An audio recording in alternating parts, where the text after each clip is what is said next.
Nagsimula ang episode sa labas ng naglalakihang pader ng Bosan Castle, ang seat of power ng Jaren County. Lumuwa ang mga mata at nalaglag ang panga ng mga castle guards nung makita ang paparating na grupo ni Yoan. Bakit? Dahil bit-bit lang naman niya ang nakatali at umiiyak na si Stefan Abner, ang mismong commander-in-chief ng kalaban. Instant na nag-utos ang gate captain na buksan ang dambuhalang pader. Nakatitig sa ating bida na parang isang misteryosong Diyos na nagtapos sa napakahabang gyera ng mag-isa. Pagkapasok sa courtyard, nagsimula ng magmarites at magbulungan ang mga tao tungkol sa kabobohan at talamak na kapalpakan ni Stefan na nahuli sa loob ng sarili niyang base. Galit na nagtantrums ang gunggong. Sumisigaw pa ng, "Gusto niyo bang mamatay?" Tandaan niyo, anak ako ng makapangyarihang House Abner. Ayusin niyo ang buhok ko, dalhin niyo ako kay Uncle Jaren. Napreno ang utak ni Yoan. Nakamasid sa tindi ng kapal ng mukha ng kanyang bihag. Pumasok si Yoan sa Grand Audience Chamber at doon niya nakaharap ang nagbabadya at imposibleng lakas ng turingang Count Jaren. Lumapit si Stefan na parang basang sisiw. "Hi, Uncle Jaren!" Pero binalatan agad siya ng seryosong sigaw ng Count.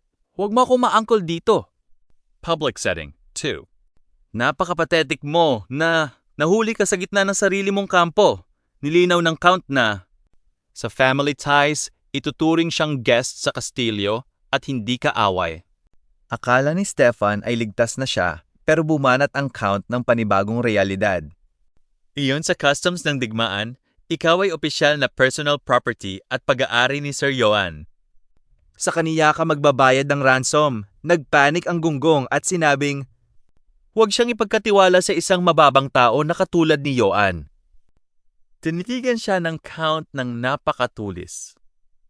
Gusto mo bang bastusin ko ang sagradong batas ng gyera at pagnakawan ang isang knight sa kanyang ransom?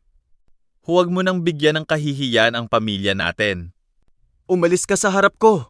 Umiyak ng sagad si Stefan habang kinaladkad siya ng Chamberlain palayo. Cha-ching! Hawak pa rin ni Yoan ang kanyang walking ATM. Dito na hinarap ng Count si Yoan at tinawag siyang Marcel Strollslayer. Inanyayahan niya si Yoan sa isang personal tour sa itaas ng pader ng kastilyo. Seryosong tinanong ng Count si Yoan kung alam ba nito ang tunay na dahilan kung bakit siya ipinatawag. Matalino namang sumagot ang ating bida. Nung una po ay para sa gera. Narealize ko na napakalakas ng depensa at sundalo nyo rito. Ang gera na to ay maliit na perwisyo lang sa inyo. Kaya alam kong ipinatawag nyo ako dahil sa kuryosidad. Kinumpirma ito ng Count. Ikinuwento niya na nung kabataan niya, nakapatay din siya ng troll. Kalahati ng kanyang mga knights ang namatay sa tindi ng trahedya. At ang suot niyang armor ngayon ay gawa mismo sa balat ng troll na yon. Kaya nung mabalitaan niyang may isang batang knight na pumatay ng troll na mag-isa at gamit ang bakanteng kamay, akala niya ay fake news at manloloko lang si Yoan. Biglang nagbago ang ihip ng hangin. Pinaligiran si Yoan ng mga armored personal guards ng Count. Kinabahan at napa-cold sweat ang lolo niyo. Akala niya ay nabisto ang mga palusot niya at itatapon siya sa piitan. Itinaas ng Count ang kanyang kamay para pahintuin ang mga guards nang biglang BAM! Sinakmal at tinapik ng Count ang balikat ni Yoan sabay binitawan. Noon isang napakalawak at dambuhalang ngiti ng tagumpay. Ha ha ha ha! Walang duda, ikaw ang the real deal. Napakagaling mo, Paps. Napapreno ang utak ni Yoan. Todo puri ang Count. Nakuha ang supply caravan ng kalaban. Binihag ang commander sa gitna ng kampo at tinapos ang buong gyera ng mag-isa. Para mas lalong magpa-good shot ang ating bida para sa kanyang knighthood, bumanat si Yoan ng kanyang strategic move. Bilang tanda ng aking paggalang, opisyal ko pong ibinibigay sa inyo ang buong captured merchant caravan ng libre bilang regalo, Count. Akma sanang mag-cheer si Yoan, pero isang napakatindi, mabigat, awkward na katahimikan ang bumalot sa paligid. Biglang kinuyom ng Count ang kanyang kamao nang may sumasabog na galit. Ano? Tingin mo ba sa akin ay isang lalaki na walang karangalan at honor? Kinabahan si Yoan. Bumanat ang count ng pinakamalupit na plot twist. Hinding-hindi ko tatanggapin yan bilang regalo. Bibilhin ko yan sa napakataas at generous na presyo ng ginto. Bibigyan pa kita ng hiwalay na dambuhalang reward para sa iyong achievements. Hoy, grabe! Doble kita ang mukhang perang bida natin. Lihim na humahalakhak si Yoan sa kanyang utak sa tindi ng tuwa. Pinangakuan siya ng pinakamagarbong pagtrato sa kastilyo para makapag-rest. Naisip ni Yoan na napakaswerte niya dahil bagamat maapoy ang ugali ng Count, mabuti itong tao at kailangan niya ito bilang malakas na backer habang wanted pa rin siya sa buong imperyo. Ngunit habang nagpapakasasa si Yoan sa Only Honey sa Timog, lumipat ang eksena sa main castle ng Abner County. Crash! Isang baso ng wine ang dambuhalang winasak sa sahig sa tindi ng galit. Mula sa kanyang trono, nag-uulol at nagliliyab ang mukha ng Countess Abner. Pinapaulit ang balita sa messenger. Hindi niya matanggap na ang kanyang paboritong bunsong anak ay binihag sa loob mismo ng kanyang sariling base. May kasamang murderous intent at nagliliyab na pulang mata na sumigaw ang Countess. Sino ang bastardong may gawa nito? Sabihin niyo sa akin ang pangalan niya! Sumagot ang nanginginig na guard. Ang pangalan po ng knight mula sa hindi kilalang pamilya ay Sir Yoan Yates. Isang dambuhalang ungal ng galit ng isang galit na ina ang yumanig sa buong kastilyo. Nagsimula ang episode sa loob ng main castle ng Abner County. Saan nagwawala sa tindi ng seryosong galit ang Countess of Nur? Sinisigawan niya ang kanyang mga sundalo dahil hinayaan nilang mabihag ang kanyang paboritong anak. Noong magpalusot ang Chief of Staff na ginawa naman nila ang lahat, sadyang pabuhat at tanga si Stefan, mas lalong nag-ulol ang Countess. Sumigaw siya sa kanyang mga gwardya. Bitayin at i-execute ang mga walang kwentang advisors na yan ngayon din. Umiyak at nagmakaawa ang mga advisors. Hila-hila palayo pero malamig lang ang mata ng Countess. Ngunit biglang bleep! Isang mabilis at matalim na latigo ang humampas sa sahig diretso sa tapat ng paa ng mga gwardya. Paglingon nila, plot twist, pumasok ang panganay na anak na babae. Si Lady Ulrich, ang susunod na matriarch ng House Abner. Kalmado niyang sinabihan ang kanyang ina na walang kasalanan ang mga advisors. At kasalanan lang talaga ng gunggong na si Stefan kung bakit siya nahuli. Binalatan pa niya ang kanyang ina sa harap ng lahat. Bakit mo ba kasi ginawang commander-in-chief ang walang kwentang si Stefan? Lang subuan siya ng madaling military achievements. Ngayon, tignan mo ang dambuhalang lugi natin sa military costs, sa reparations at sa parating na ransom. Paano mo yan babayaran lahat? Ina, natulala at napapreno ang utak ng Countess sa tindi ng prangkang resback ng kanyang anak. Hawak ang kanyang latigo, idineklara ni Ulrich na siya na ang mag-aayos ng kaguluhang ito. Ayan, pinalitan na ang management ng mga kalaban. Samantala, sa ilalim ng napakagandang sikat ng araw sa Bosan Castle, literal na nagliliwanag ang mukha ni Yoan. Binubuksan ang isang dambuhalang chest o kaban ng kayamanan. Ito ang bayad sa kanya para sa nakuhang supply caravan at sa merchant na si Doris. Sa loob-loob ni Yoan habang may dambuhalang ginto sa kaniyang mata. Hala! Grabe! Ang yaman na to! Mas higit pa sa buong taunang kita ng dati kong estate sa Hilaga. Ang sarap sa ekonomiya, pero pinaalalahanan siya ng castle steward na wag muna mag-celebrate. Hiwalay pa rito ang ransom money para kay Stefan. Na dahil sikat na pamilya ang Abner, pwedeng mag-demand si Yoan ng kahit anong presyo ng ginto para mas lalong maging maganda ang relasyon nila. Patigyan pa si Yoan ni Count Jaren ng mga dambuhalang regalo para sa kanyang serbisyo bilang Troll Slayer. Isang silver shield at espada na may nakaukit na Troll Slayer crest. Isang suit ng dwarf-made chainmail. At ang pinakamalupit, isang maalamat na warhorse na nagngangalang Donham. Balita itong may dugo ng halimaw o monster blood sa kanyang mga ugat. Todo pasalamat si Yoan sa tindi ng hospitality ng Count. Inanyayahan siya ng Count sa isang mesa para kausapin ang kanyang bihag na si Stefan. Luwan sa dalawa para sa isang pleasant time noong makalayo ang matanda. Bam! Hinampas ni Stefan ang mesa at nagtantrums. Ikaw na mababang brat ka! Kapag nakabalik ako sa teritoryo ko sa Abner, hihilingin ko ang isang marangal na duel at lalamunin kita. Malamig lang siyang tinitigan ni Yoan, sabay binalatan ang kanyang bluff. Ba't hindi na lang ngayon, Paps? Takot ka ba kasi wala ang mami mo para protektahan ka? Napapreno ang utak at nauutal si Stefan. Alam niyang nasa loob siya ng kastilyo ng kaaway at wala siyang ibubuga. Diretso siyang tinanong ni Yoan kung magkano ang ransom niya, pero nag-inarte ang gonggong. Hinding-hindi ako makikipag-usap sa isang mababang taong katulad mo. Napabuntong hininga si Yoan. Kalmado siyang naglakad patungo sa fireplace. Kinuha ang isang nagbabaga at pulang-pulang bakal o fire poker.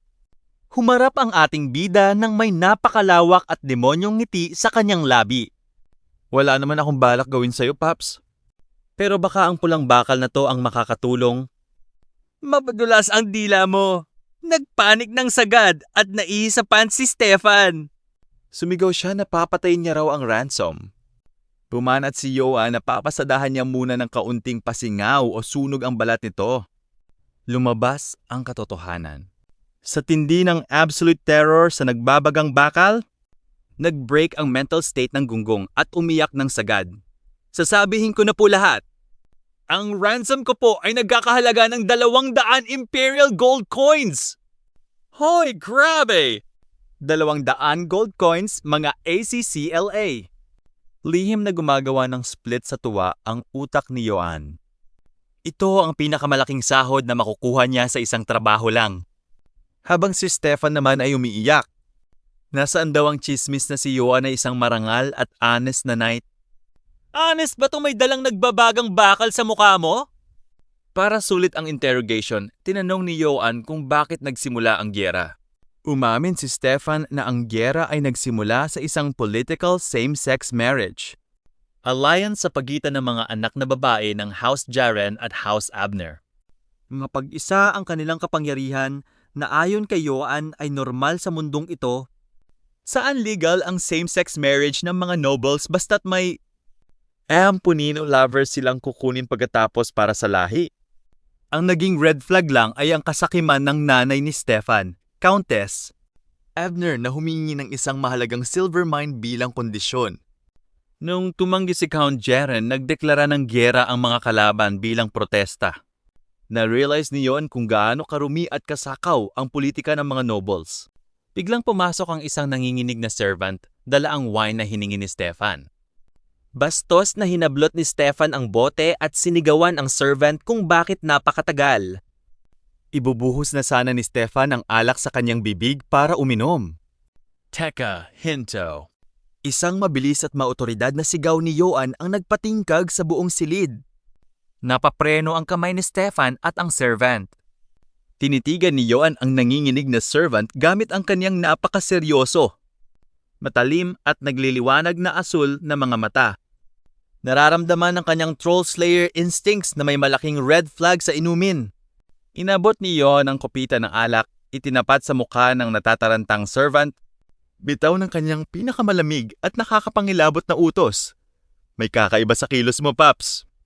Para makasiguro tayo, ikaw munang uminom ng alak na yan sa harap ko, ngayon din! Nagsimula ang episode sa matinding kaba sa silid ni na Yoan. Nung iabot ng servant ang kopita, napansin ni Yoan ang wine na ito ay galing sa mga nakuhang supplies kay Doris. Pero may kakaibang red flag siyang napansin. Bakit puno hanggang sa gilid ang baso? Hinarang niya ang servant at sinabihan si Stefan na ibaba ang inumin. Todo baw ang servant, nagpapalusot na etiquette mistake lang daw dahil hindi siya sanay mag-serve. Pero sa tindi ng kanyang panginginig at tagaktak ng pawis, alam ni Yoan na fake news ang sinasabi nito. Bumanat si Yoan ng kanyang paboritong pambubudol. Aba, Paps, dahil napakahirap ng trabaho mo, narito ang reward. Sige na, inumin mo tong alak sa sarili mong baso. noong tanggapin ito ng servant at akmang iinumin. Biglang sumingit si Yoan. Teka, wag dyan! Inumin mo yung alak na nasa baso ni Stefan. Boom! Napapreno ang utak at nanigas sa tindi ng absolute terror ang servant. Sa tindi ng pressure ni Yoan, crash. Nabitawan ng servant ang kupita, natapon ng pulang likido sa sahig at umiyak ng sagad habang nagmamakaawa. Lumuwa naman ang mata at namutla si Stefan nung marealize na may lason nga ang inumin. Dito ipinakita ang isang flashback. Isang misteryosong cloaked figure ang lihim na nag-abot sa servant ng isang patak ng nakamamatay na lasong tinatawag. Nanisos tier kapalit ng isa imperial gold coin. At may dagdag pang 2 gold coins kapag natapos ang misyon. Kinumbinsi ng servant ang kanyang sarili na okay lang na lasunin si Stefan dahil kaaway naman ito sa gyera. Ang perang makukuha niya ay sapat na para isalba ang kanyang naghihirap na pamilya. Balik sa kasalukuyan, kinaladkad na ng mga guards ang umiiyak na servant. Bitayin dahil sa pagtatangkang pumatay ng noble. Biglang kumuha ng upuan si Stefan para ipagtanggol ang kanyang sarili. Hoy!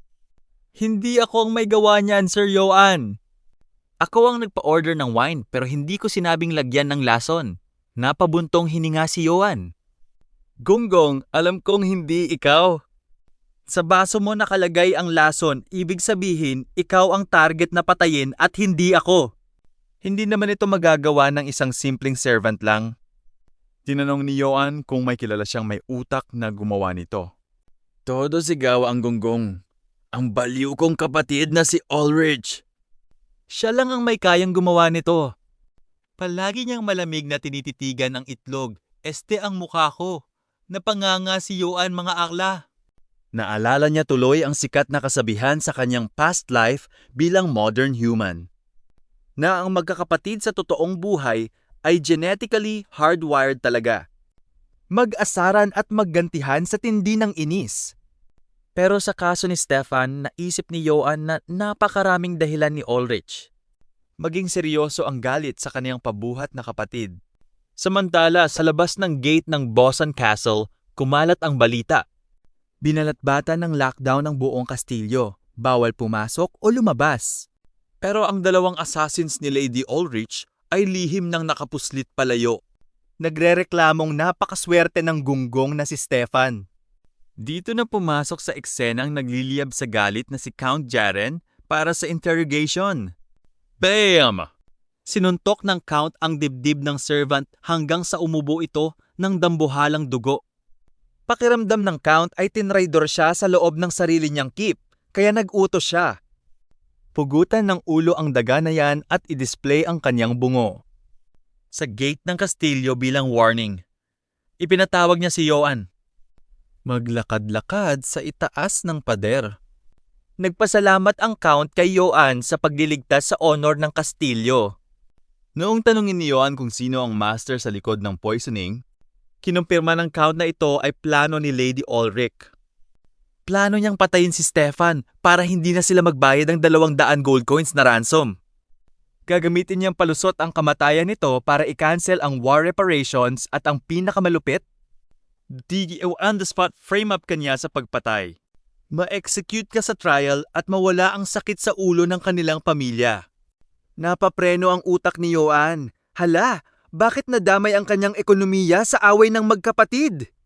Ipinaliwanag ng Count na dahil natalo sila sa gyera. Grabing galit ang nararamdaman ng House Abner sa night na nagpabagsak sa kanila. Ikinuwento pa ng Count na si Ulrich noong bata pa lang ay itinali ang isang mabagsik na stallion o kabayo at pinag-uutos na latiguhin ito hanggang sa mamatay. Isang pambihirang ruthless na psychopath ang bagong kalaban ng ating bida. Na-realize ni Yoan na kailangan niyang umiwas ng sagad sa nakakatakot na si Lady Ulrich. Ngunit sa huling segundo ng episode, biglang huminto sa paglalakad si Count Jaren. Humarap siya kay Yoan ng may napakaseryoso, matalim at maautoridad na muka. Binitawan ang pinakahihintay ng ating bida para sa kanyang dambuhalang corporate promotion. Sir Yoan, Interesado ka ba na makatanggap ng isang formal at opisyal na kayod mula sa aking mga kamay ngayon din? Nagsimula ang episode sa kahalagahan ng isang knighthood ceremony. Isang ritual kung saan kapag ginawaran ka ng isang hari o count, habang buhay na silang may pananagutan sa mga gagawin mo. Hindi ito basta-basta ibinibigay sa kahit kanino. Dahil corporate weapon ang bida natin, automatic na lumuhod agad si Yoan sa harap ni Count Jaren. Sinabi niya na kung mula sa isang marangal na leader ang alok, hinding-hindi niya ito matatanggihan. Habang nakaluhod, naalala ni Yoan ang kanyang kalbaryo. Ang diskriminasyon nung bata pa siya, ang hirap maghanap ng trabaho para sa ekonomiya. Nung sunugin ng emperador ang kanyang hometown na nagpilit sa kanya na maging palaboy. Ito na ang pinakamalaking turning point ng buhay niya. Natuwa ang count sa kanyang loyalty pero humingi ng isang pabor kapalit ng knighthood. Kailangang ihatid ni Yoan si Stefan ng buhay sa border ng Abner. Makolekta ang 200 gold coins na ransom. Nagbabala ang count na tiyak na magpapadala ng assassins ang baliw na si Lady Ulrich. Patayin si Stefan at i-cancel ang utang. Binigyan niya si Yoan ng mga elite bodyguard knights. Nagbow si Yoan. Ipaubaya niyo po sa akin ang pabuhat na to, Count, at bumukas ang gate ng Bosan Castle. Lakbay kung lakbay si Yoan dala ang pangarap na knighthood. Paglipas ng kalahating araw, lumapit si Stefan kay Yoan habang lumulubog ang araw at nag-inarte. Hala! Sa kalsada ba tayo matutulog? Ayoko sa masukal na lugar. Sinita agad siya ng 2 bodyguard knights ng Count at sinabing napakapatetic niya. Kanina lang nung may umatake na bandits ay instant na tinadtad at pinagwawasak sila ni Yoan ng mag-isa. Imbes na mahiya, nagtantrums ang gunggong. Mga baliw ba kayo? Anak ako ng House Abner. Natural lang na matakot ako sa assassins at bandits. Bakit walang nakikinig sa akin? May punto naman ang bihag. Nag-decide si Yoan na magstay sa malapit na village. Pagkapasok sa nayon, plot twist, pamilyar ang lugar kay Yoan. Lumabas ang village chief at biglang nanigas sa tindi ng gulat at saya. Sir Yoan! Ikaw nga, siya pala ang chief ng Rutspec Village? Ang nayon kung saan pinatawad ni Yoan ang mga bata nung paglaruan ang kanyang espada noon. Todo ako ng hospitality ang chief, pero sumingit ang walang kwentang si Stefan. Yuck! Napakadumi at napakahirap namang lugar to. Hoy matanda, maganda ka ng malinis na tubig, dambuhalang banquet.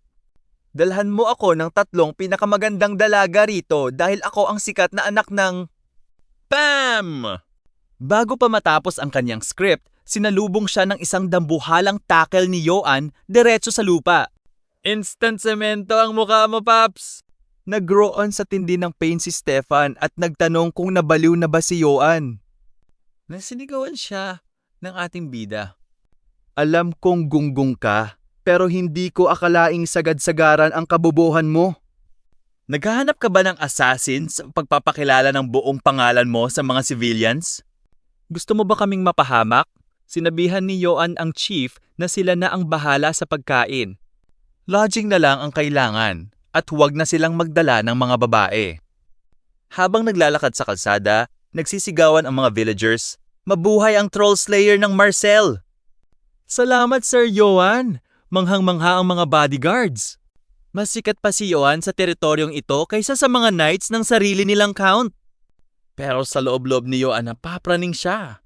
Shit, kapag sumobra ang kasikatan ko rito, baka makarating ang chismis sa tenga ng baliw na si Lady Ulrich. Sa loob ng inn, nag-hotbath si Stefan habang panay ang reklamo sa bulok na kwarto. Sinisigawan niya ang mga gwardya sa labas kung protektado ba siya. Sinabi ng guard na huwag siyang mag-alala dahil si Yoan mismo ang natutulog sa kabilang kwarto. Pero napapraning pa rin si Stefan kay Ulrich. Biglang may narinig na kaluskos si Stefan sa kisame. Pagtingin niya sa itaas, plop. May bumagsak na isang dambuhalang DAGA diretso sa ibabaw ng kanyang ulo. Nagkatitigan ang dalawa ng 1 segundo. Binitawan ni Stefan ang isang napakatinding tili at sigaw na parang isang takot na grade schooler na babae. Energy of the Troll Slayer. Pagkarinig sa sigaw, akala ni Yoan ay may assassin na. Kaya naman, boom! Buong lakas na sinapak at binutas ni Yoan ang kahoy na pader ng kwarto gamit ang kanyang dambuhalang kamao. Pumasok siya sa butas at sinakmal ng manumano ang daga gamit ang kanyang gauntlet. Gulat na gulat ang hubad na si Stefan. Sabi ni Yoan, "Anak ng pusa naman oh, daga lang pala to." Ba't ka sumisigaw na parang maiiyak dyan? Doon na-realize ni Stefan na mas nakakatakot pala si Yoan kaysa sa kahit anong daga o assassin sa mundo. Nagsisigaw siya ulit sa takot. Kinaumagahan, maagang nagpatrol si Yoan sa payapang kalsada ng nayon. Iniisip niya kung napapraning lang ba siya o sadyang walang assassins na dumarating. Biglang lumapit sa kaniya ang isang bodyguard knight na nanginginig. Ang boses at hindi makapagsalita ng maayos. "Sir, may bisita po kayo." Nagtaka si Yoan kung sinong asungot ang maghahanap sa kaniya sa madaling araw.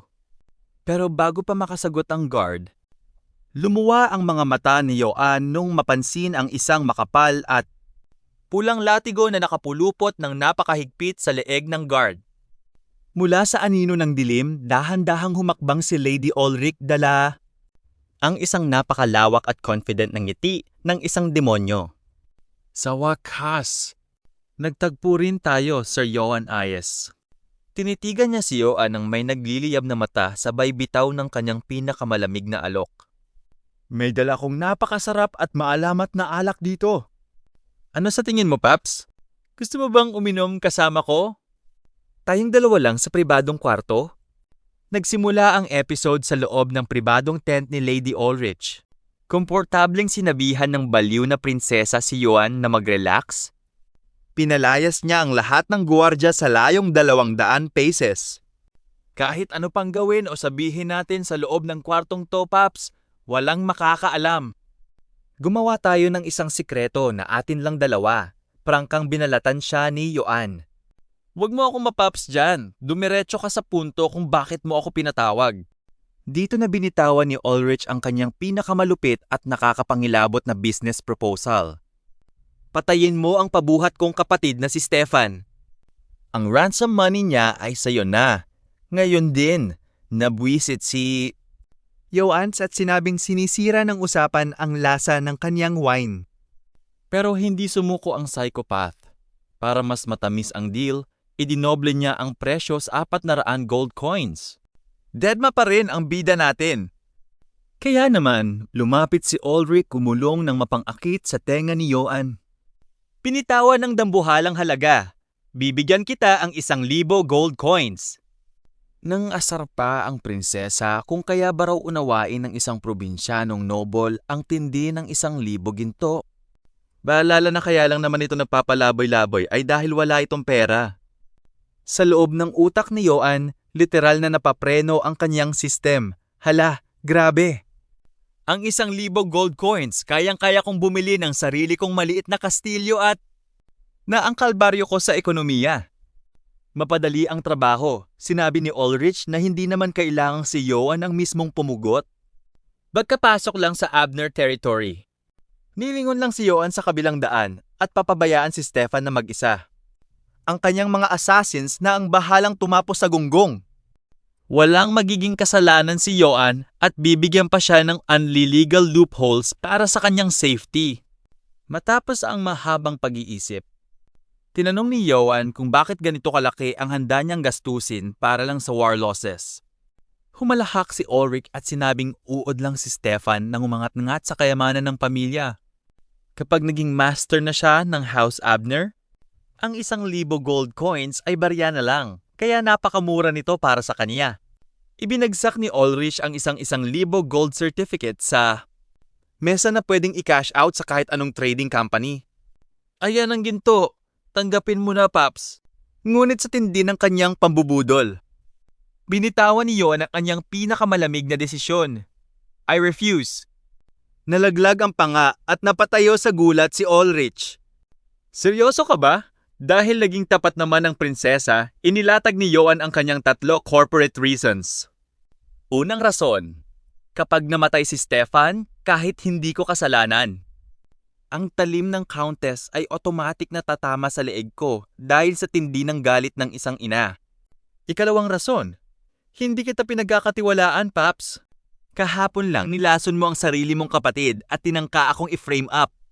Kapag kinuha ko ang ginto mo at tinraidor mo ako sa teritoryo nyo, wala akong paraan para rumesbak. Ako ay nakikipagnegosasyon lang sa mga matatapat at malalakas na tao. Ikatlong rason, may mahigpit na utos sa akin si Count Jaren na ihatid si Stefan ng buhay. Kapag pinabayaan ko to, madidungisan ang aking honor. Nagalit ng sagad si Ulrich. Anong silbi ng honor sa lugar na walang nakakakita? Ha? Hirit naman ni Joan sa dulo. Pakinggan mo muna ako, Paps. Ang kapatid mong si Stefan ay isang clueless, frivolous, unlucky, Stupid, arrogant, immature, useless, and incompetent na gonggong. pero kahit basura ang ugali niya, wala siyang ginawang krimen. Sirain ko ang utos ng Count at ang lihim na personal rason ni Joan. Kapag natapos to, opisyal na siyang magiging knight. Hinding-hindi niya papabayaang masira ang kanyang dambuhalang promotion. Bagsak balikat na napabuntong hininga si Ulrich dahil mas nakakairita pa pala si Joan kaysa sa kapatid niya. Noong tumalikod si Joan para umalis, binitawan ng prinsesa ang kaniyang huling sinister threat. Dahil tinanggihan mo ang alok ko, Sir Joan. Asahan mo ang aking napakalupit na hospitality bukas sa pagpasok mo sa Abner territory. Maghahanda ako ng isang napaka-proper na welcome para sa'yo. Cold sweat na naman ang lolo nyo. Kinabahan si Joan kung anong klase ng welcome ang inihanda ng psychopath. At kinaumagahan, pagdating ng grupo ni Joan sa dambuhalang main castle ng Abner County. Tumambad sa kaniya ang nakakapangilabot na tanawin. Nakatayo sa harap ng gate ang galit na Countess of Nur. Ang nakangising si Ulrich at ang buong hukbo ng kanilang mga vassals. Hinigpitan ni Joan ang hawak sa kanyang espada habang ni-realize na gyera na naman ito. At mula sa usok ng hukbo, humakbang pasulong ang isang malahalimaw na dambuhala. Dambuhalang roaring warrior na may hawak na dambuhalang sandata para salubungin ang ating bida. Nagsimula ang episode sa daan patungo sa Abner territory. Saan kaswal na ibinunyag ni Joan kay Stefan ang naganap na pambubudol kagabi? Hoy Gonggong, alam mo ba? Kagabi nag-offer ang ate mong si Ulrich ng 1,000 gold coins. Lang ipapatay ka? Napapreno ang utak at nagpanik ng sagad ang pabuhat na prinsipe. Hala! Money-crazed lunatic ka talaga, Sir Joan. Hindi ka patatakasin ng nanay ko kapag ginawa mo yan. Nonchalant na bumanat ang lolo nyo. Chill ka lang, Paps. Tinanggihan ko naman ang alok eh. Natulala si Stefan. Hindi niya matanggap na may taong tatanggi sa ganon kadambuhalang ginto. Sa loob-loob ni Joan, alam niyang may inihandang proper welcome. O patibong ang baliw na si Ulrich sa oras na makarating sila.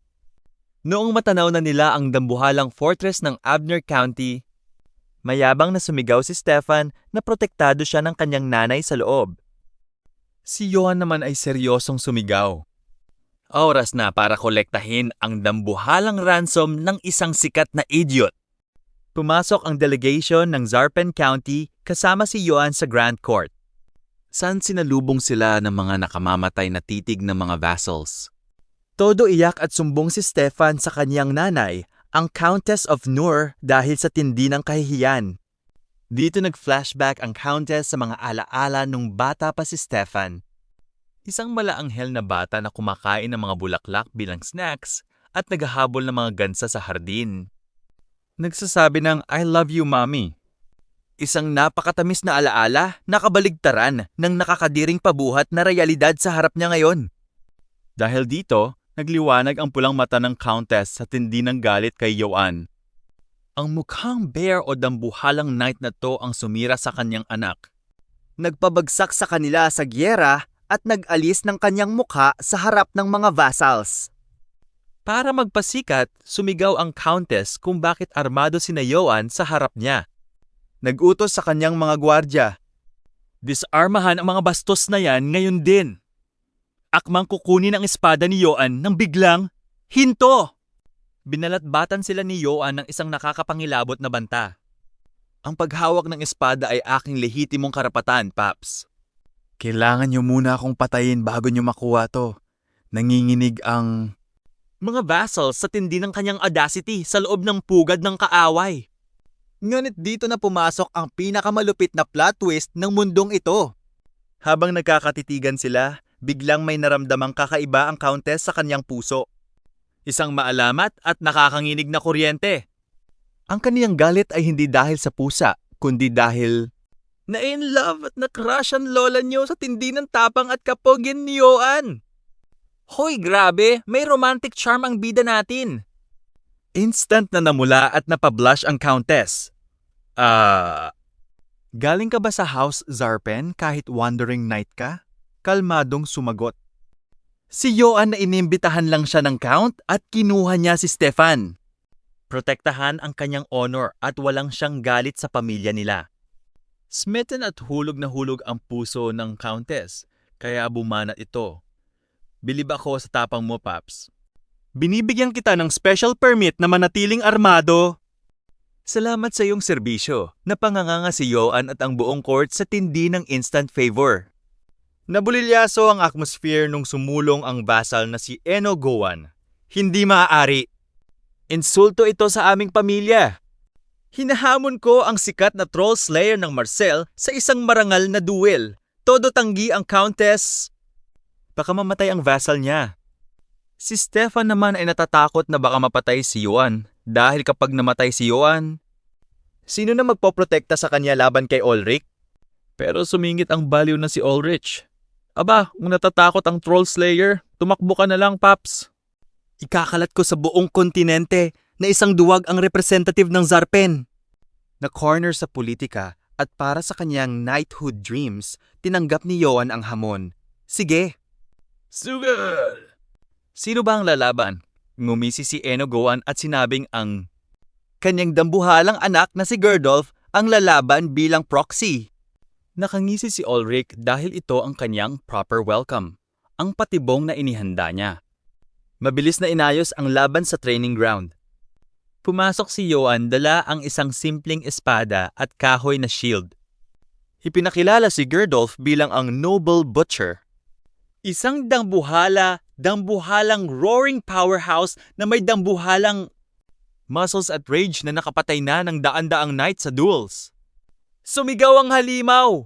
Papatayin kita! Sabay bagsak ng kanyang dambuhalang sandata diretso sa ulo ni Yoan.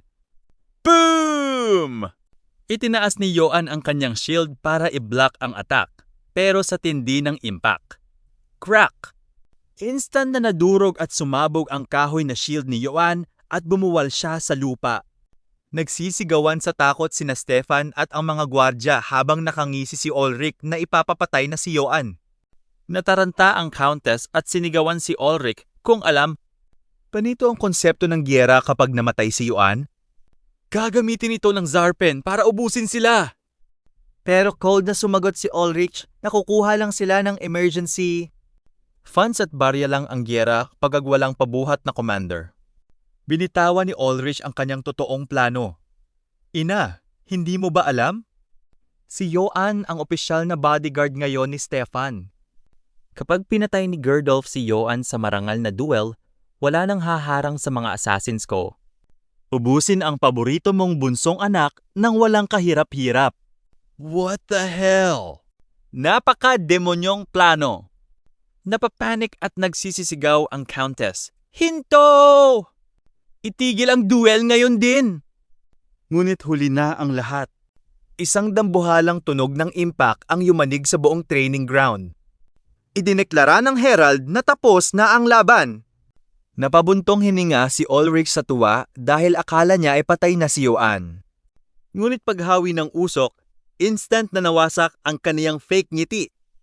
Ang nakahandusay, duguan, yupi ang muka at tulog na tulog sa lupa. Ay walang iba kundi ang dambuhalang halimaw na si Gerdolf. Sa loob ng Abner Territory Arena, nag-iisip si Johan ng game plan. Ang balak lang talaga niya ay isave ang mukha ng House Abner. Kailangang magpang-apa kung nahihirapan para na mamasatisfy ang ego at pride nila, isip niya. Acting lang ba? Malagawad Orion Awardee ang actingan? Plot twist. Mas malakas pala si Gerdolf kaysa sa inaasahan niya. At ang mas lala, seryoso talaga itong gustong pumatay. Agad na sinunggaban ni Gerdolf si Johan at binalak siyang islam sa sahig. Noong nasa lupa na si Johan, sinakal siya ni Gerdolf. Pero dahil si Johan ang tinaguriang Troll Slayer, hindi siya basta-basta magpapakabog. Inaplyan niya lang naman si Gerdolf ng Jiu-Jitsu armlock. Sumuko ka na, Lods, kung hindi babaliin ko talaga tong braso mo. Banta ni Johan. Pero matigas ang bungon ni Gerdolf, hindi sumuko ang lolo mo. Kaya walang choice si Johan kundi tuluyang baliin ang braso ni Gerdolf, ang tinaguriang Noble Executioner. Grabe, solid din ang willpower mo, Gerdolf ah. Pwede ka na sa tunay na buhay documentary, isip ni Johan. Hanggang dulo ay hindi sumusuko ang kalaban. Inanunsyo ng referee na si Johan ang nanalo. Sa kabilang banda, tulala pa rin ang Countess sa kanyang upuan. Hindi niya matanggap na ang pinakamalakas nilang knight ay natalo sa simpleng physical strength lang. Sa likod niya, napairap at napatest na lang si Ulrich. Halatang bad trip sa resulta. Nakahinga naman ng maluwag ang Countess bago naghatid ng formal na pagbati. Ang ibang mga nobre naman, todo puri kay Johan pero pinagpapawisan na ng malamig. Grabe, sinira ni Sir Ino ang atmosphere. Sobrang pahiya tayo doon, isip nila. Ngunit dahil sa laban na to, may napagtanto silang napakahalagang bagay. Kailangang ma-eliminate si Johan. Pakiramdam nila, Si Johan ang root cause ng lahat ng kamalasan at paghihirap nila. sabay-sabay silang nag-agree na ipatumba ito. Ramdam naman ni Johan ang mabigat na aura at masasamang tingin sa paligid niya. Amoy masamang balak. Parang gusto akong gawing ulam ng mga to ah, bulong niya sa sarili. Samantala, sa isang silid kung saan ginagamot si Gerdolf, pumasok ang kanyang tatay matapos umalis ng doktor. Imbes na mag-alala, todo sermon ang inabot ng bungi. Napaka-disappointment mo! Hindi mo man lang matalo ang isang batang paslit, sigaw ng tatay niya. Sana namatay ka na lang kaysa bumalik ka ditong gumagapang na parang aso! Napakalaking kahihiyan mo sa pamilya natin. This is Lance's quick trivia mula sa nakaraan. Noong Middle Ages, Kapag nabali ang buto mo, madalas ay katapusan na ng career mo dahil wala pang modern medicine. Kapag naging pilay o inutil ang isang knight, pinapalaya sila sa kanilang pamilya at nagiging palaboy o pulubi na lang sa lansangan. no work, no pay, no house. Hindi ka lang natalo ng nakakahiya. Naging baldado ka pa. Patuloy ng tatay niya. Sayang lang ang perang pinang-enroll ko sa'yo sa sword training. Huwag na huwag mo nang ipapakita ang pagmumukha mo sa akin. Naiwang umiiyak ng tahimik si Gerdolf habang nag-e-emote. Patawad po. Napaka-useless ko. Hindi alam ni Gerdolf, naririnig pala lahat ni Johan sa labas. Naghahanap lang naman si Johan ng tela para ibalot sa kamay niya. Nakasaksi siya ng pampamilyang drama na mahirap i-ignore. Pumasok si Johan at tinanong si Gerdolf, "Okay ka lang ba?" Pasensya ka na nga pala sa braso mo. Hindi ko naman sinasadya. Hindi. Nangyari to dahil mahina ako, sagot ni Gerdolf na sobrang baba na ng self-esteem. Hindi totoo yan, bawi ni Johan. Isa ka sa pinakamalakas at skilled na nakalaban ko. Mas malakas ka pa nga sa half-minotaur na nakalaban ko noong Battle of Marcel eh. Biglang nag-blush Gerdolf. Seryoso? Ako ba talaga tinutukoy mo? Para makabawi, inalok ni Johan ang Water of Blessing para magamot ang bali nitong braso.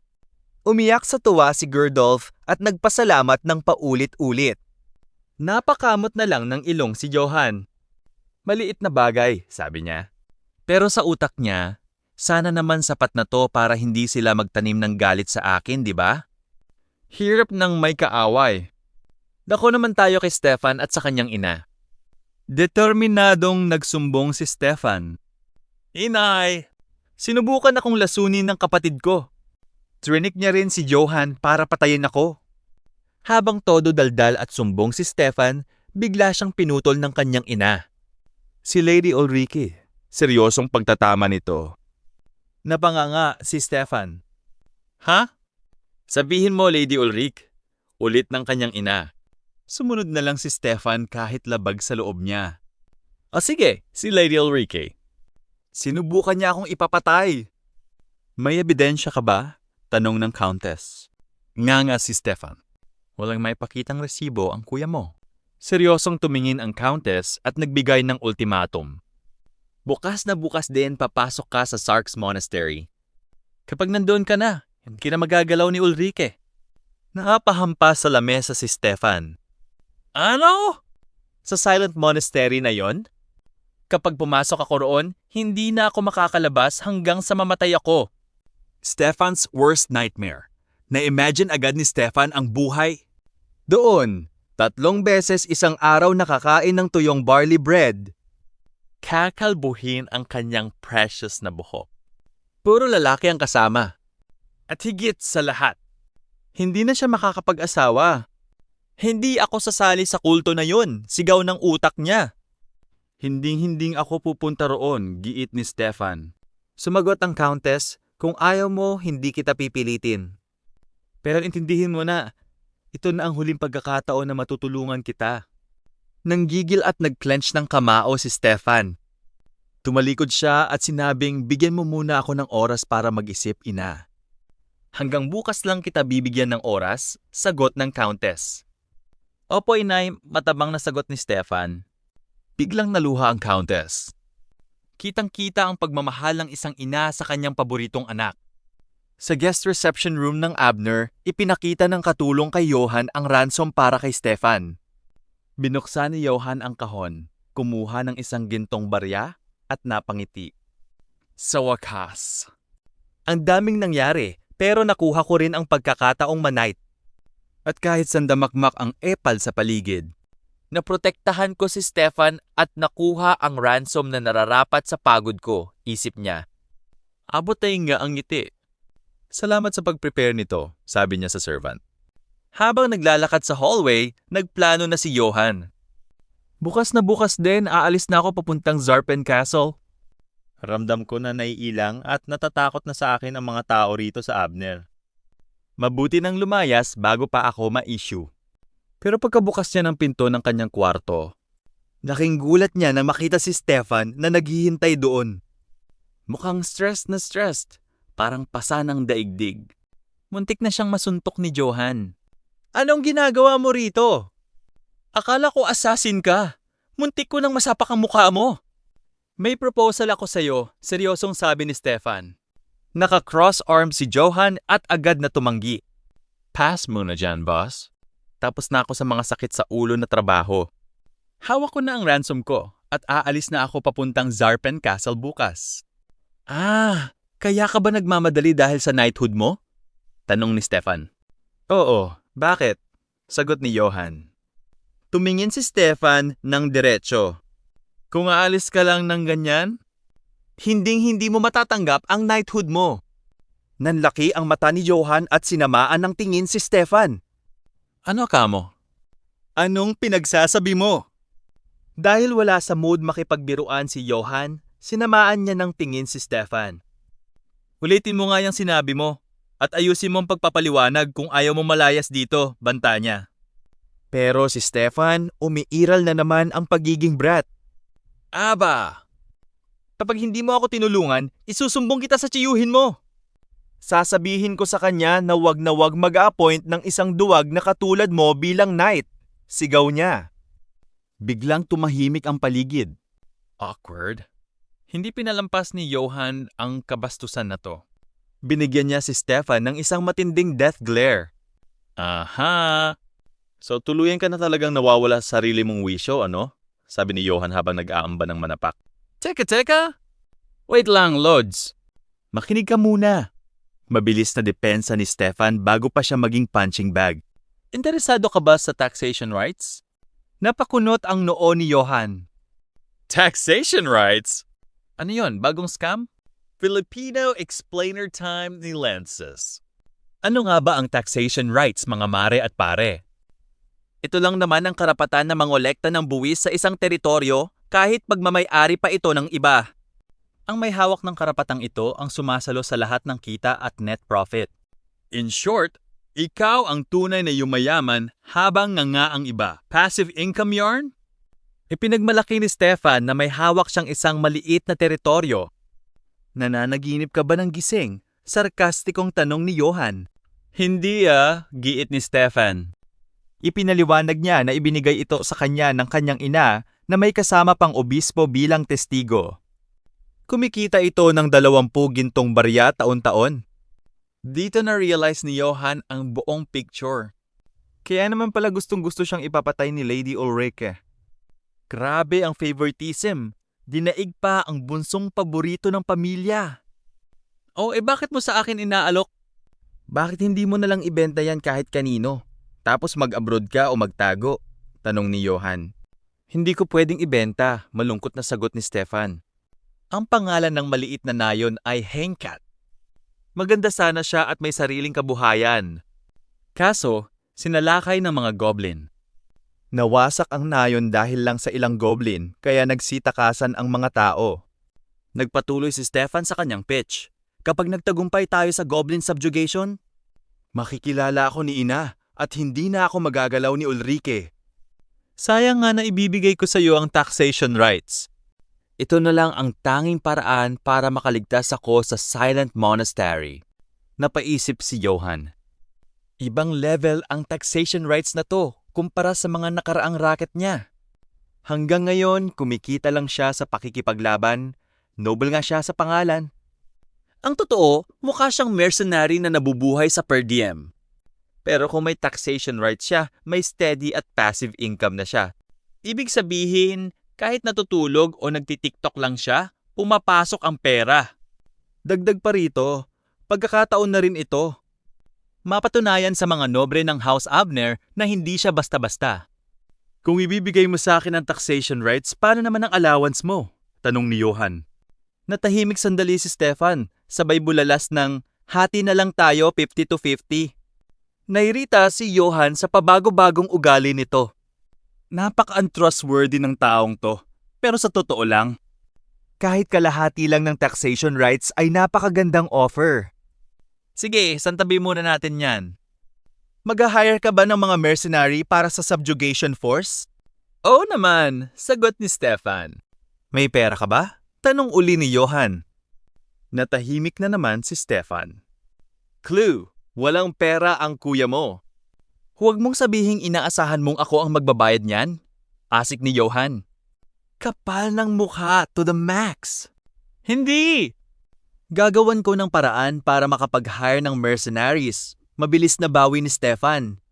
Pero hindi talaga nagtitiwala si Johan. Nagdadalawang isip siya kung papatulan ba ang side quest na to.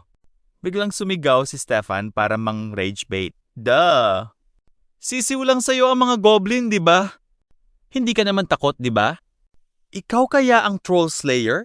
Sabi niya habang may tumutulong pawis at luha.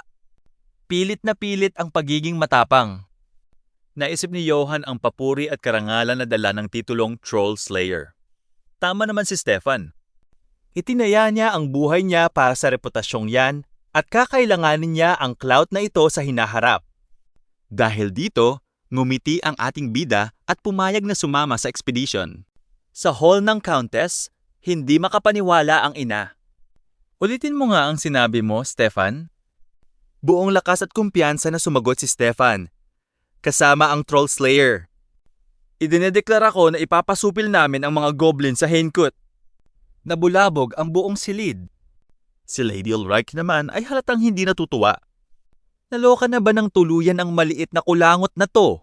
Isip niya. Bilang ate, sinermunan niya ang kapatid. Huwag kang ngang gumagawa ng mga walang kwentang bagay. Wala na tayong pera para punduhan ang mga kalokohan mo. Pero deadmau5 lang si Stefan sa pangaral ng ate niya. Ang subjugation na to ay popondohan gamit ang sarili kong pera. Galit na sumigaw si Ulrike. Hoy! Saan mo naman sa tingin mo makukuha ang perang yan? Sa huli, pera pa rin yan ang pamilya natin. Habang nag-aaway ang magkapatid tungkol sa pera, pinatigil sila ng Countess. Tumingin ang Countess kay Johan. Kampante siya na kapag kasama nito ang kanyang mahal na si Stefan, hindi ito mamamatay. Mayroon ba rito sa silid na gustong sumama sa marangal na ekspedisyong ito? Tanong ng Countess sa mga nobre. Pero ang mga nobre walang paki. Walang gustong sumagot. Nagulat ang Countess na walang kahit isang nagtaas ng kamay. Ngunit biglang bumukas ng malakas ang pinto ng hall. Sasama ako, sigaw ni Gerdolf, nakapapasok lang. Akala ko ba injured ka? Takang tanong ng Countess. Ipinakita ni Gerdolf ang kanyang braso.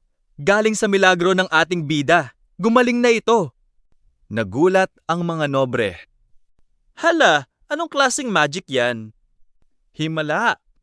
Dahil dito, yumuko rin ang tatay ni Gerdolf para sumali sa laban.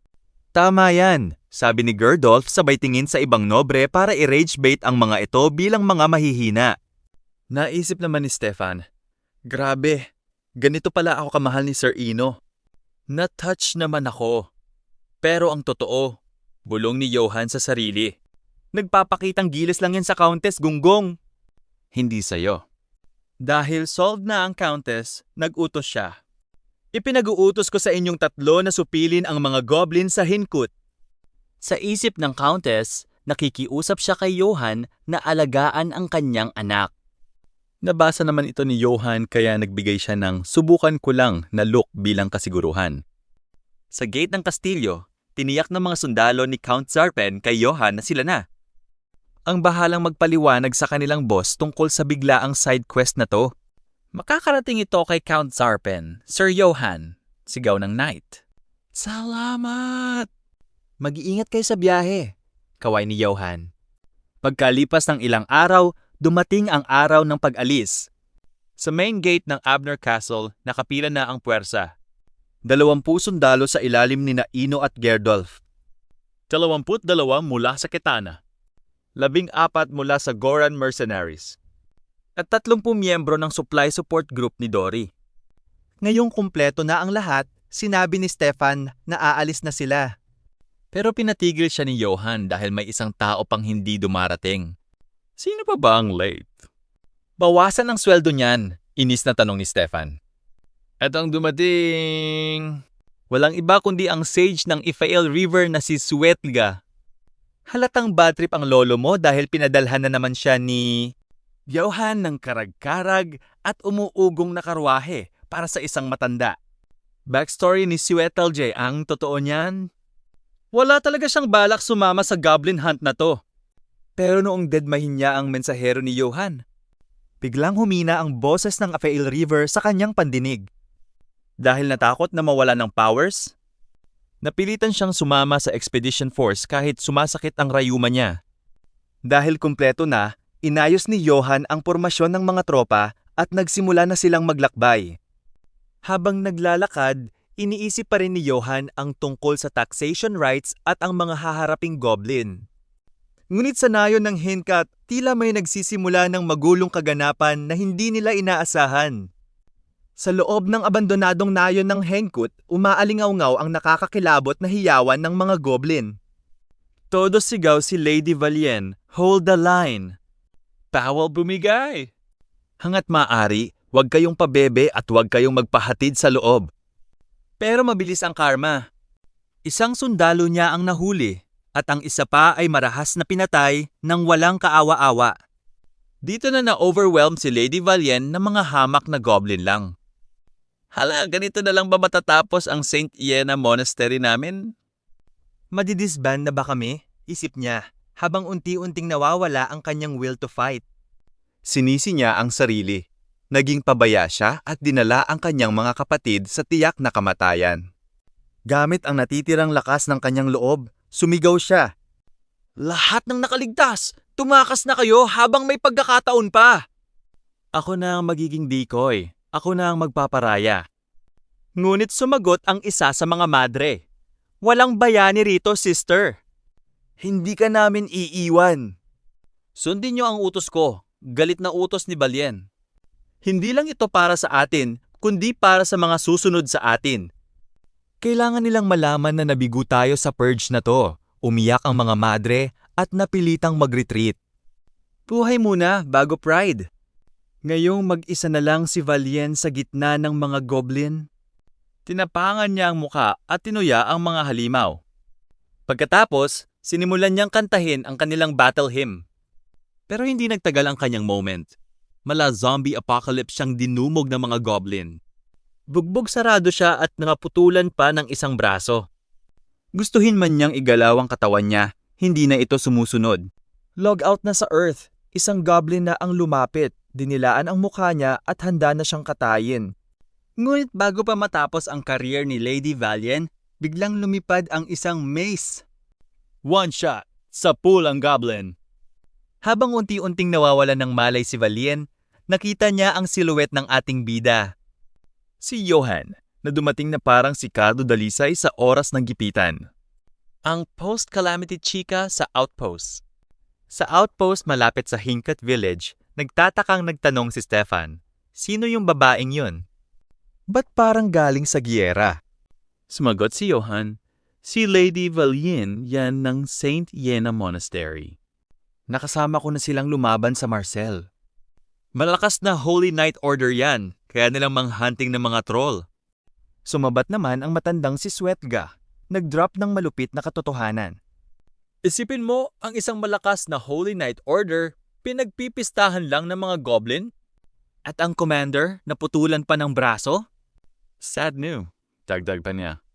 Ang naputol na braso ay hindi na maibabalik kahit ng milagro ng Ifail River.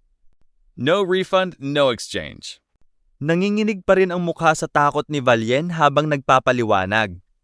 Nabalitaan namin ang lugar na to mula sa obispo. Pumunta kami rito para i-purify ang nayon out of pure faith. Pero may mali. Ang lugar na to, may bitbit na kakaiba at nakakapanghilakbot na aura. Inaliw naman ni Johan ang nanginginig na si Valien. Huminahon ka na. Ipaubaya mo na ang natitira sa amin. Kami na ang bahala rito. Tama ayan, susog ni Suwetlaga.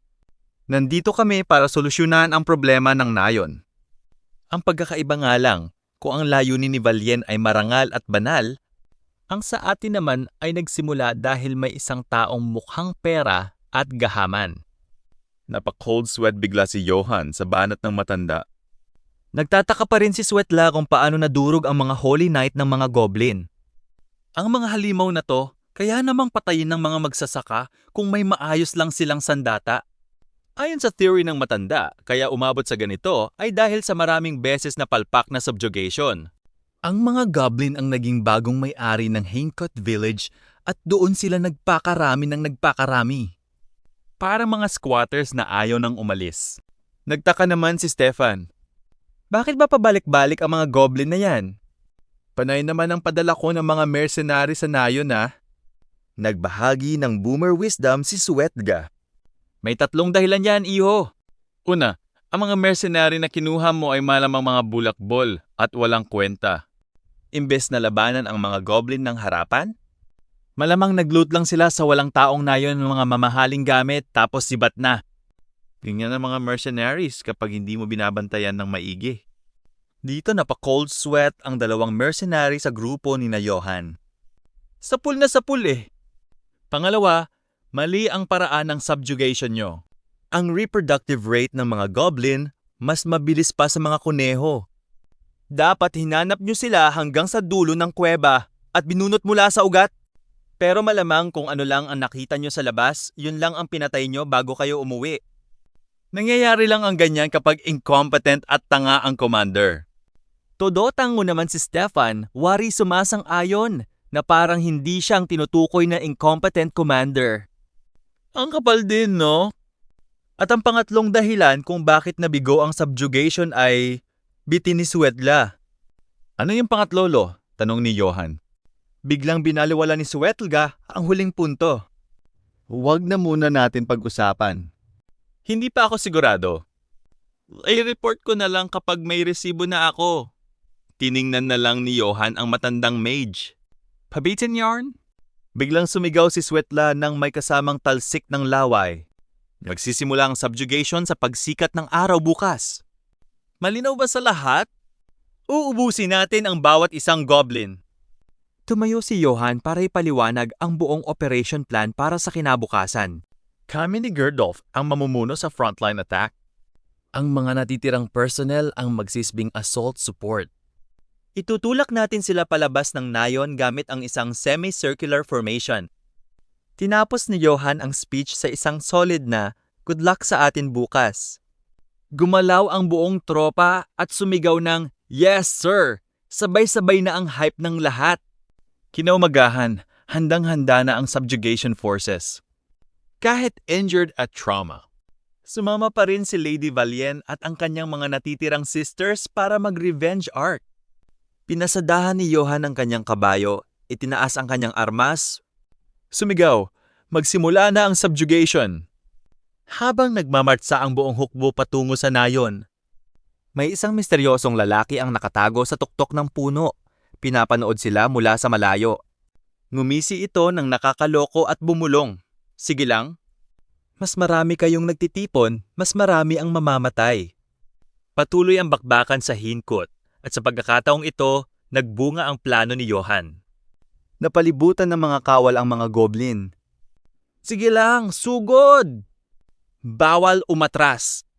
Walang uuwing talunan!" Sigaw ng mga mercenaries habang ganado pa silang lumaban. Parang mga dagalang naman pala ang mga to eh. "Sisiw!" sabi ng mga pusa habang kabadong matapang na nakikipaglaban. Maging si Lady Valien ay napaisip nang makitang mabilis na nadidurog ang mga halimaw.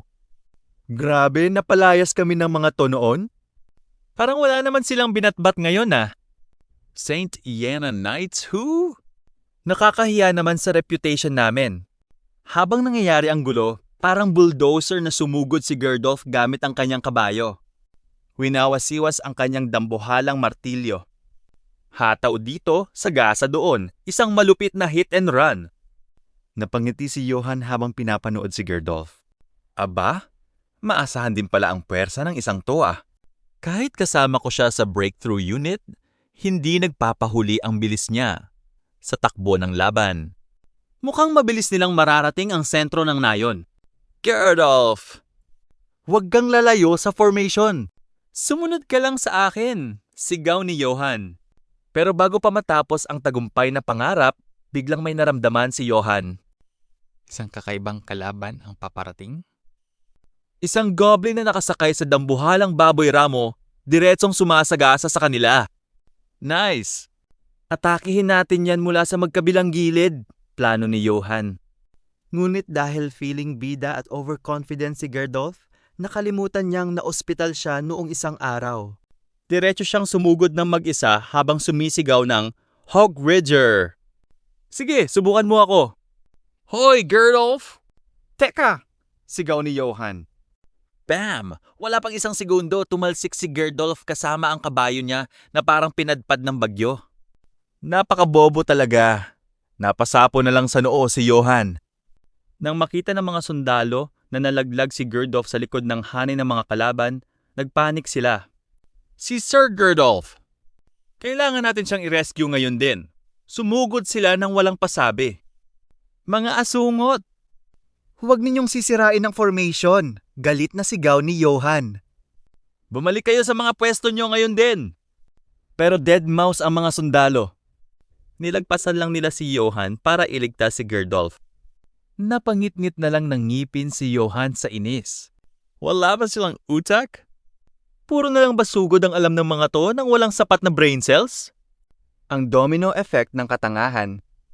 Dahil nasira ang formasyon sa harap, nadamay ang likod. Ang first support unit sa ilalim ni Goran ay patuloy na sumusunod sa vanguard. Pero biglang lumapit ang isa sa mga tauhan niya na may dalang bad news. "Kapitan, may problema tayo!"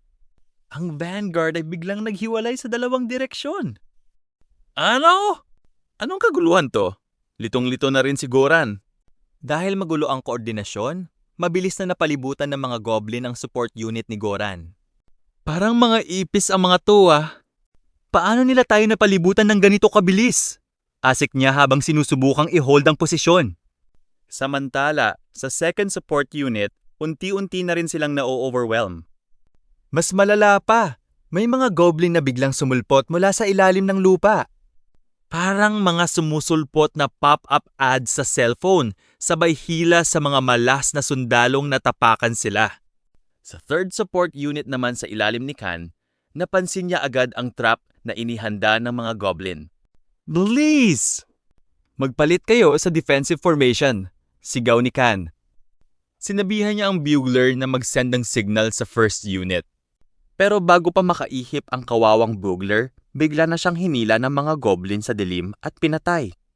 Dahil sa kapal ng horde ng mga goblin, hindi na nila matanaw kung nasaan ang vanguard ni na Johan. Napakagatdabi na lang si Khan sa galit. Packshot. Tuluyan ang sumabog ang plano natin. GGWP.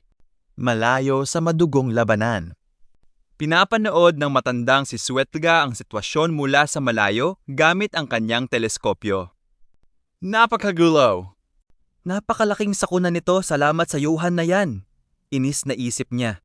Kung hindi lang nawala ang boses ng Ifel River, hindi ako magkakandara pa rito. Pero teka, kakaiba ang mga goblin na to. Karaniwan kapag may namatay na iilan sa kanila, natatakot silang lahat at nagtatakbuhan palayo.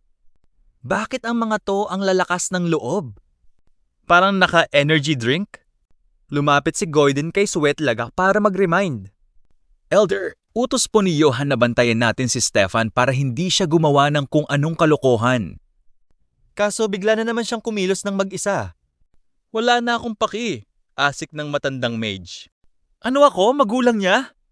Kailangan ko ba talagang pakialaman ang lahat ng dumi sa buhay niyo rito? Dagdag pa ni Goiden.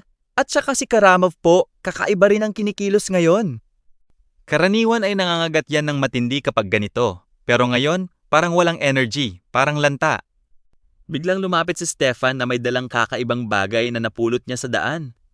Ano yan? Tayo ba ng goblin? Sarkastikong tanong ni Swetlga. Inumin mo yan, baka sakaling gumaling ang katangahan mo. Pero nang buksan ito, isang nakakapanghilakbot at maitim na aura ang biglang umalingaw-ngaw sa paligid. Nangilabot ang mukha ni Swetlga sa takot. Mabilis niyang inagaw ang bungo mula kay Stefan. Bakit mo dinala to rito? Cursed Totem Toe, Gonggong, sigaw ng matanda habang galit na tinatapakan at dinudurog ang bungo. Kapag nakakita ka uli ng ganito, basagin mo agad. Huwag mo nang iuwi, hindi ito souvenir. Napa-cold sweat si Stefan at napakamot sa ulo. Pwede ko namang gawin yan. Kaya lang marami pang ganyan na nakabaon sa paligid eh. Nanlaki lalo ang mata ni Swetlga sa matinding takot. Tumingin siya kay Goiden. Ilan pa ba ang natitirang tao rito? Immobilize mo silang lahat! Kailangan nating sirain ang lahat ng totems na yan sa sandaling makita natin sila. Ngayon na! Ang angas ni Johan sa gitna ng chaos. Balik sa battlefield, hirap na ang unit ni Khan. Manatiling gising ang diwa. Huwag kayong bibigay, sigaw niya para mapanatili ang natitirang moral ng tropa. Kahit ang ating paboritong pusa ay tuluyan nang na-overwhelm. Habang hinihila siya ng mga goblin sa loob ng kanilang kuta, halos maiyak siya sa nakita niya. Isang dambuhalang tore o pillar na gawa sa mga nakatambak na bangkay ng mga sundalong namatay sa mga naunang ekspedisyon. Paano ako natalo sa mga hamak na goblin lang? Bulong ng pusa habang nawawala ng pag-asa. Samantala, si Johan ay patuloy na nakikipaglaban. Gamit ang kanyang mace, pinagpalo niya ang kumpol ng mga goblin na humaharang sa daan. Kailangan ko nang makabalik sa main force bago pa sila maubos, isip niya. Pero nang lumingon siya sa likod, andito pa rin ang nakakairitang Hog Rider Goblin. Hinahabol siya. Sa gilid ng baboy ramo, may mga nakasabit pang gamit mula sa mga napatay na sundalo. Kinuha ng isang goblin ang trompeta at ang helmet ng isang kawal. Hipan nito ng malakas para mangasar. Nakakairita na kayo Bulong ni Johan na puno na ang salop ng pasensya. Bumaba siya sa kanyang kabayo at tinapik ito. Umatras ka muna at magpakatalino ka, ha? Huwag kang tutulad sa mga tao roon. Dire-diretsong sumagasa ang Hog Rider Goblin patungo sa kanya para hihirain siya. Pero gamit ang kanyang monster na lakas, sinalo at pinatigil ni Johan ang dambuhalang boar gamit ang kanyang dalawang kamay. Nag-ipon siya ng lakas sa kanyang kamao, ngumiti ng nakakatakot. Nag-unleash ng isang malupit na suntok diretso sa mukha ng baboy Ramo. Kayo naman ang turn na mabugbog ngayon. Alright mga paps, hanggang dito lang muna. May pasok kasi ako. Subscribe for more vids like this.